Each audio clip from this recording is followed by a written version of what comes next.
આપ જોઈ રહ્યા છો spark today news. Dabhoi Bharatiya Janata party ખાતે સ્થાપના દિવસની ઉજવણી કરવામાં આવી છે। ભાજપા કાર્યાલય ખાતે ભારતીય જનતા પાર્ટી સ્થાપના દિવસની ઉજવણી કરવામાં આવી છે। ભાજપાનો ઝંડો ફરકાવીને સ્થાપના દિવસની ઉજવણી કરાઈ છે। યુવા મોરચાના કાર્યકર દ્વારા ભાજપા કાર્યાલય તેમજ જિલ્લા પ્રમુખ બીજે બ્રહ્મભટ્ટના ઘરે યુવા કાર્યકર્તાઓ દ્વારા ભાજપનો ઝંડો ફરકાવવામાં આવ્યો છે। જિલ્લા પ્રમુખ બીજે બ્રહ્મભટ્ટ અને ઉપપ્રમુખ મહેશભાઈ પટેલ તેમજ શહેર પ્રમુખ દીક્ષિતભાઈ દવે, આકાશભાઈ પંડ્યા, જય પટેલ યુવા મોરચાના કાર્યકર્તાઓએ ઉજવણી કરી છે। સમગ્ર દેશમાં ભારતીય જનતા પાર્ટીના કાર્યકર્તાઓ ભારતીય જનતા પાર્ટીના સ્થાપના દિવસની ઉજવણી કરી રહ્યા છે। 6 એપ્રિલ 1980ના દિવસે આ પાર્ટીની સ્થાપના થયેલી।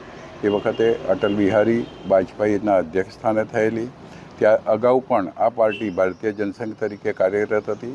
21 ઓક્ટોબર 1951થી કાર્યરત પાર્ટી આજે ખૂબ પ્રગતિ કરીને આગળ વધી છે। ત્યારે ડભોઈ નગરમાં યુવા મોરચાના કાર્યકર્તાઓ સાથે આજે મુખ્ય કાર્યકર્તાઓના ઘેર ભારતીય જનતા પાર્ટીનો ધ્વજ ફરકાવવાનો કાર્યક્રમ છે। એ નિમિત્તે મારા નિવાસ સ્થાને સર્વે કાર્યકર્તાઓ આવ્યા છે। અમે ધ્વજ ફરકાવ્યો અને આ વખતે ભારતીય જનતા પાર્ટીના સર્વે કાર્યકર્તાઓને ખૂબ ખૂબ શુભેચ્છા પાઠવું છું અને આગામી સમયમાં સૌ સાથે મળી ભારતીય જનતા પાર્ટીની વિજય કુચ આગે કરીએ એવી શુભેચ્છા સાથે વિરમું છું। અસ્તુ, વંદે માતરમ, ભારત માતા કી જય।